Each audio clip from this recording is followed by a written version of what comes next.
Olá, sejam todos bem-vindos à TV Estadão. Está começando mais uma edição do Interlocução, programa que analisa o cenário, a conjuntura internacional e também traz muita reflexão sobre esses assuntos. Uma parceria do Estadão com o Instituto de Relações Internacionais e Comércio Exterior.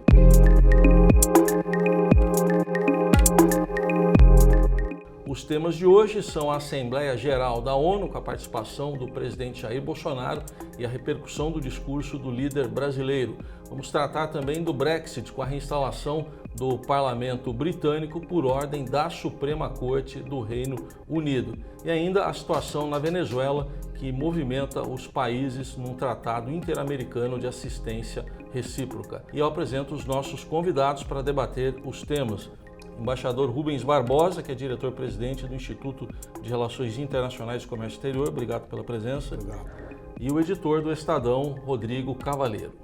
O nosso primeiro tema é a Assembleia Geral da Organização das Nações Unidas, que acontece em Nova York. Vamos começar abordando, embaixador, os temas trazidos pelo presidente Jair Bolsonaro no discurso, que tratou de vários assuntos, inclusive internos do Brasil, e começou já falando que ele livrou o Brasil do socialismo. Enfim, de uma forma geral, como é que o senhor vê a fala do presidente Bolsonaro? Olha, eu acho que havia uma expectativa de que o presidente iria aproveitar esse grande fórum internacional, a audiência de todos os países representados na Assembleia Geral, para informar exatamente o que está acontecendo na Amazônia. O Brasil não está mal na fotografia quando você analisa sem paixão os dados objetivos de desmatamento, de queimadas, de cumprimento pelo Brasil de compromissos internacionais de preservação de meio ambiente, de desmatamento ilegal, de garimpo ilegal. Essa que era a expectativa, mas na realidade o presidente optou por um discurso duro, um discurso firme, que alcança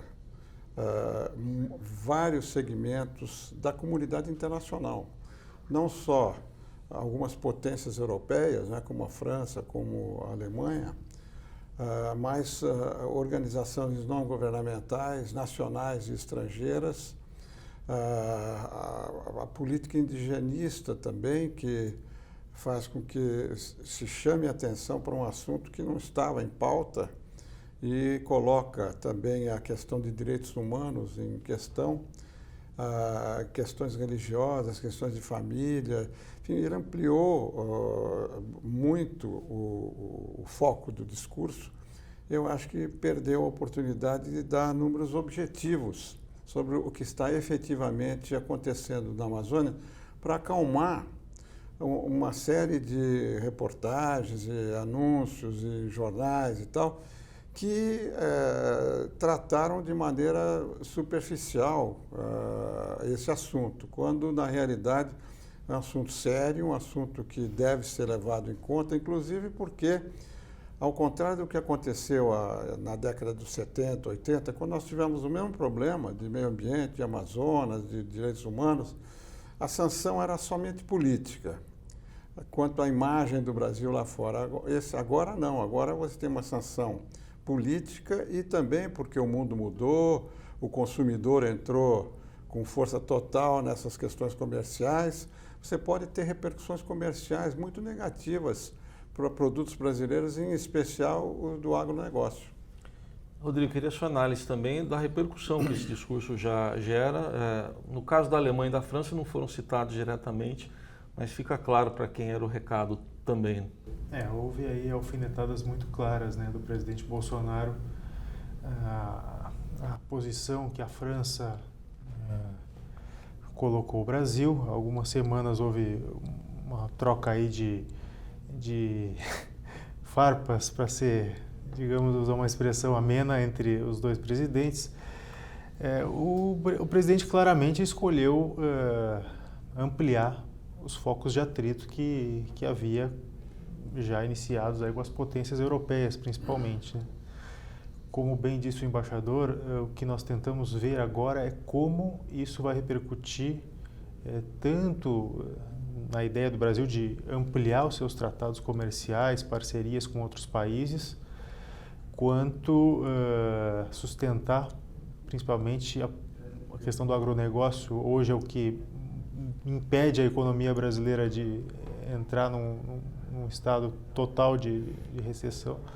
A gente não sabe até que ponto essa escolha de estilo, de conteúdo e de forma do presidente Bolsonaro não põe em risco todo esse esforço aí para pelo menos na parte comercial ter um governo que se sustente aí nos próximos anos. O senhor vê, embaixador, esse risco mais claro para o tratado, que é um tratado anunciado, mas ainda não ratificado entre Mercosul e União Europeia?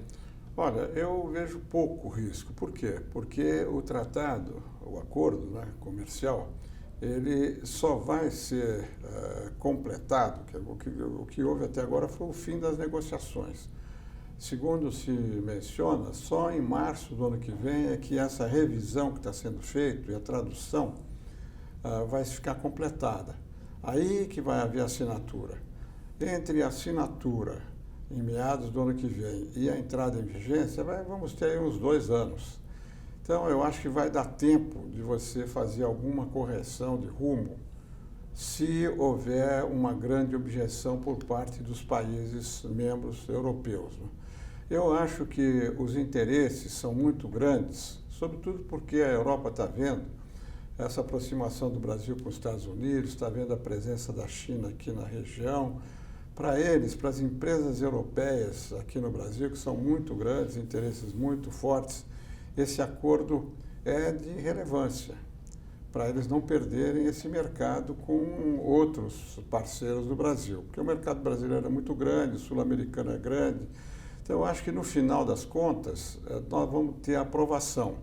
Mas não vai ser uma coisa automática, não. Vai ser muito discutido, até porque nas últimas eleições do Parlamento Europeu, há 2, 3 meses atrás, o partido que mais cresceu foi o Partido Verde. O partido que tem influência lá, eles já estão tentando modificar o acordo para tornar mais rígidas as cláusulas.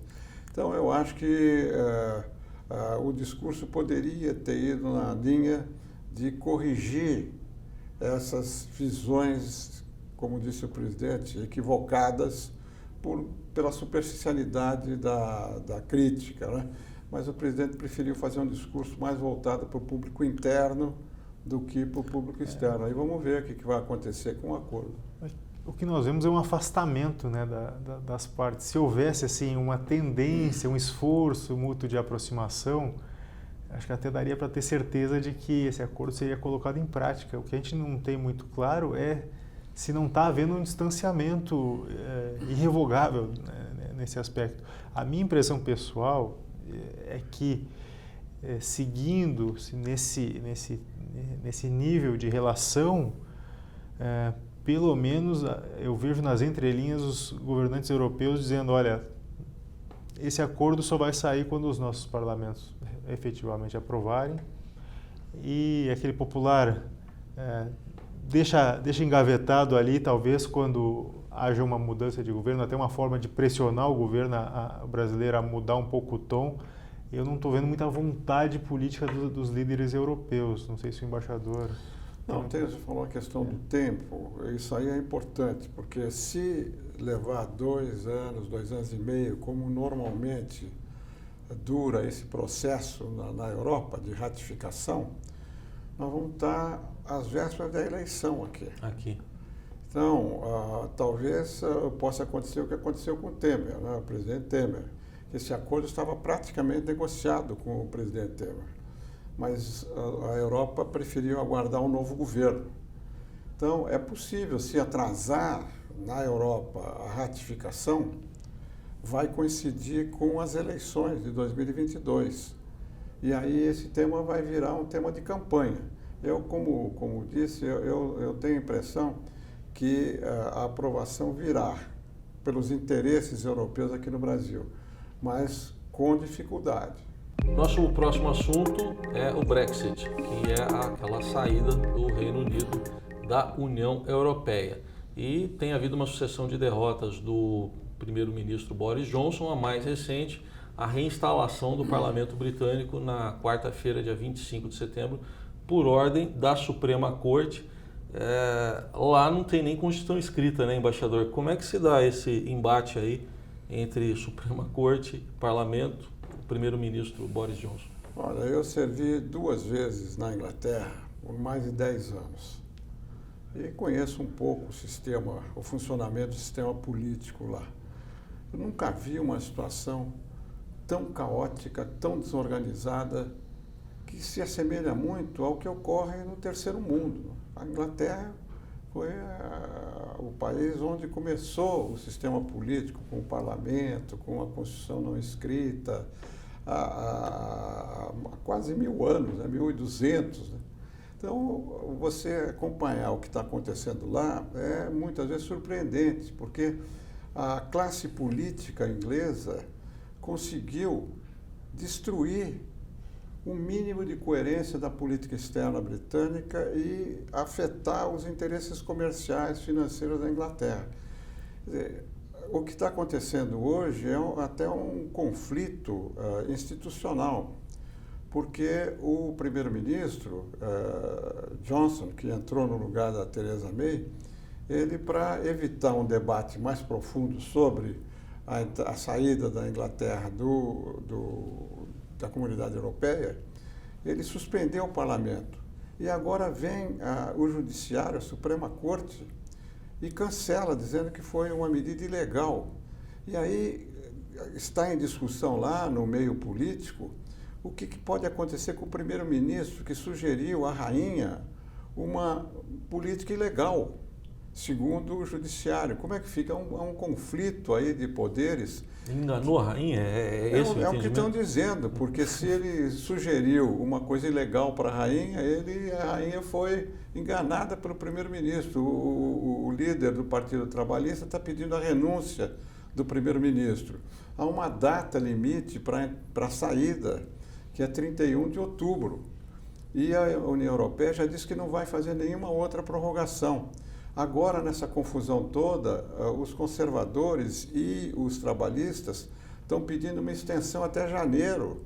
Se a União Europeia não der essa extensão, chega no dia 31 de outubro, o Reino Unido está fora, porque eles mandaram uma carta, de acordo com o regulamento da União Europeia, dizendo que eles estavam fora, que eles fizeram um referendo e que eles estavam fora.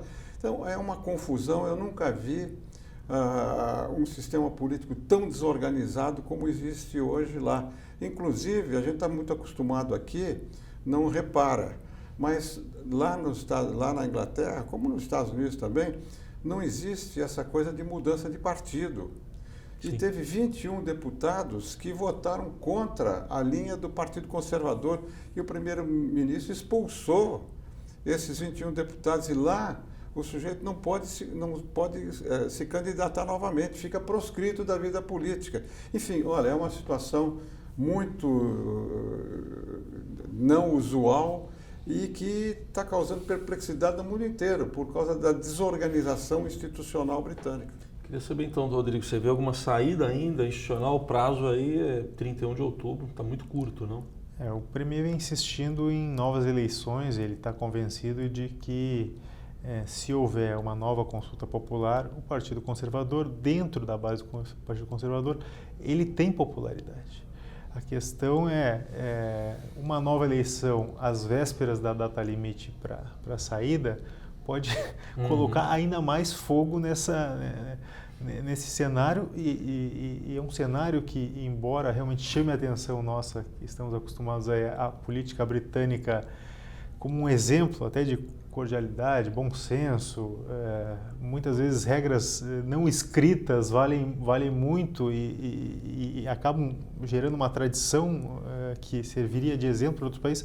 A gente vê uma série de outros países em impasses, principalmente regimes parlamentares, que tem uma eleição, não se consegue formar um governo, não há uma estabilidade. A gente vê a Espanha, a gente vê agora Israel também em passe, a Itália.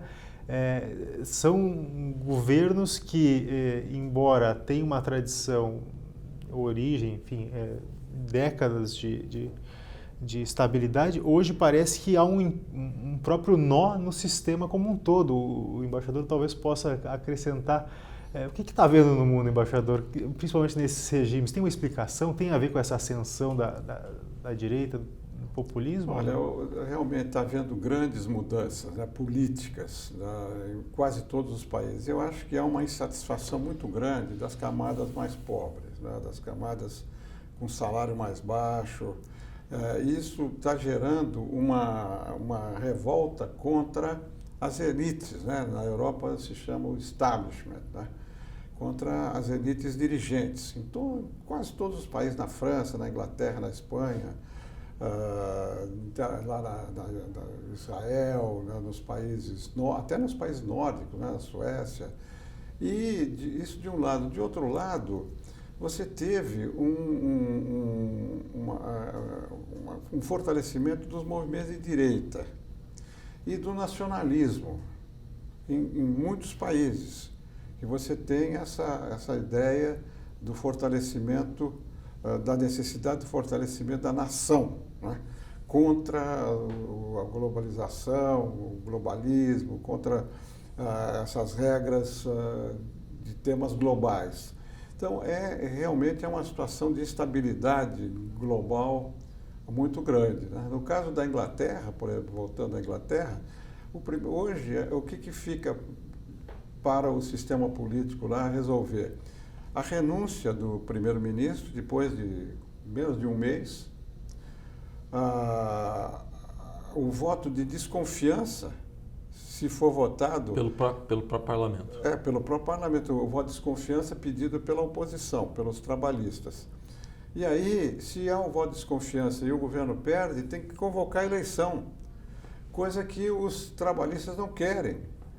E a aproximação da data limite fica em questão também, porque se não tiver nenhum plano de saída, vale a saída sem acordo, que é muito negativa para a Inglaterra. Então, realmente uma situação, nós estamos vendo isso acontecer lá em Israel também agora, depois da eleição, com a dificuldade de formar o gabinete, já aconteceu na Itália, enfim, em todo o mundo você está com uma situação complicada. Até só para dar um exemplo prático para quem nos assiste, por exemplo, o dia a dia, né, vai ser comprometido, a circulação de caminhões, por exemplo, levando produtos da União Europeia para o Reino Unido, isso aí do dia para a noite fica comprometido. E no caso de um Brexit sem acordo, os cenários são realmente catastróficos. Assim, desde as coisas mais básicas, como, sei lá, artigos básicos de higiene, até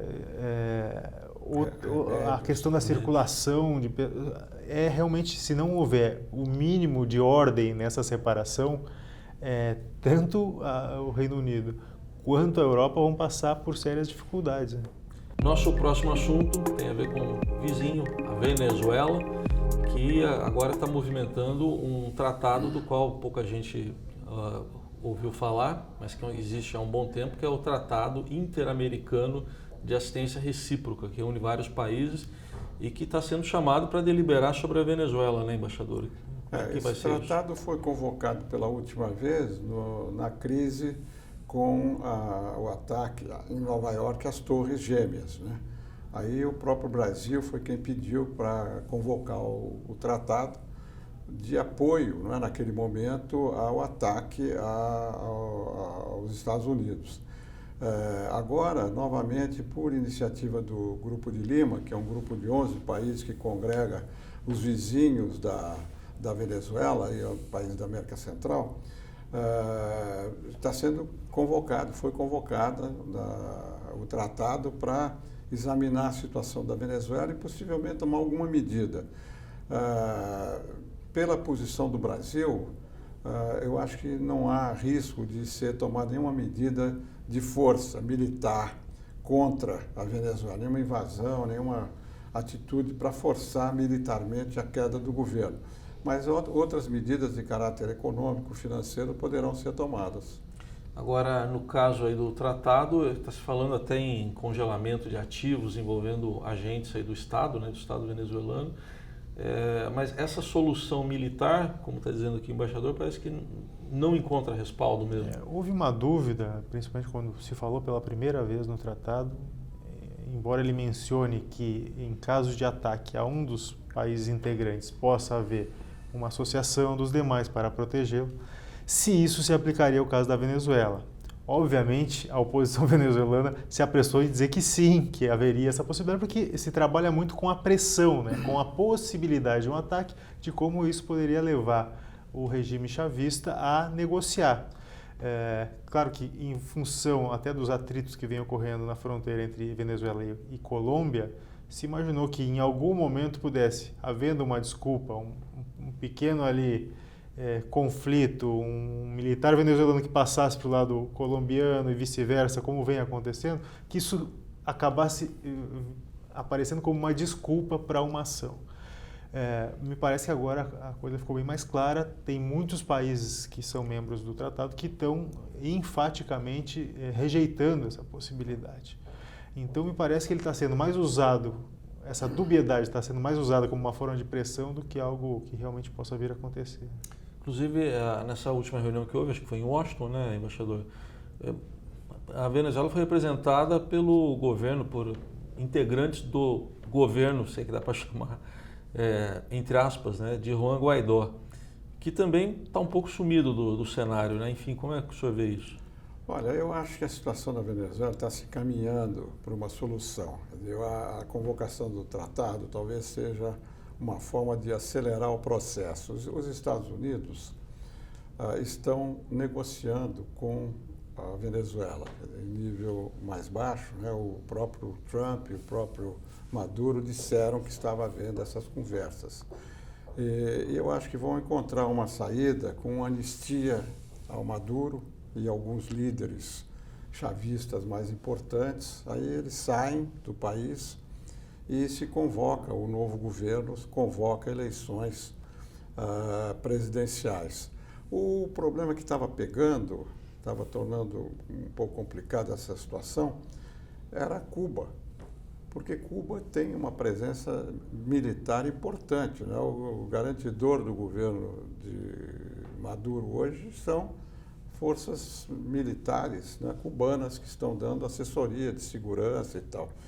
Mas para resolver esse problema, segundo informações que circulam, o governo americano pediu ao Canadá para conversar com Cuba e aí eliminar a reação de Cuba. Eu acho que nós estamos no meio desse processo, que não é público ainda, não está sendo discutido publicamente, mas eu acho que nós estamos no meio desse processo que tenderá a ter um final positivo com a saída do Maduro, de alguns líderes militares do governo, um exílio aí em algum asilo, né, em algum país, talvez própria Cuba ou a Rússia, e a saída, a convocação de eleições e resolver. Aí surge o problema da reconstrução da Venezuela, né? E aí o Brasil deveria ter um papel, porque isso é uma situação muito importante, né? Inclusive para o Brasil poder ajudar na reconstrução do país. Aliás, o embaixador citou Cuba. Cuba não esteve representada, não mandou representante na reunião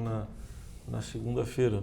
Não, porque ela não aceita, né? Ela foi reincluída na OEA, mas ela recusou, ela não participa das reuniões da OEA.